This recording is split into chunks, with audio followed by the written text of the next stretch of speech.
विनोदजी, तुम्ही असं म्हणालात की काही उमेदवारांची तिकीटं कापली गेली, नाराज होण्याचं कारण नाही. पण सध्याच्या निवडणुकीमध्ये आपण बघितलं तर पक्षानं तिकीट दिलं नाही म्हणून अपक्ष उमेदवारी अर्ज भरला. अगदी आपण बोरिवलीमध्ये पण बघितलंय, गोपाळ शेट्टी अपक्ष म्हणून उभे राहिलेले आहेत. यामुळे मतविभाजनाचा जो टक्का आहे तो वाढणार आहे. त्यामुळे कसा फटका बसू शकतोय का, तुम्ही कसं बघताय सगळ्याकडे? ज्यावेळी महायुती होते ना, त्यावेळी काय होतं की त्या पक्षाला लढायला जागा कमी होतात आणि मग थोडी आघाडी युती झाली की ती एक थोडी नाराजी त्यातली होते. 2014ला आम्ही सगळ्या जागा लढलो तर अजिबात नाराजी नव्हती त्याच्यामध्ये.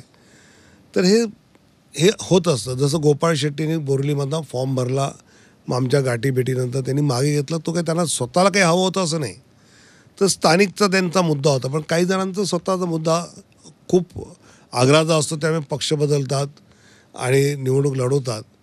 मला असं वाटतं की अशा सगळ्यांसमोर निवडणूक लढवणं हेच ध्येय असतं.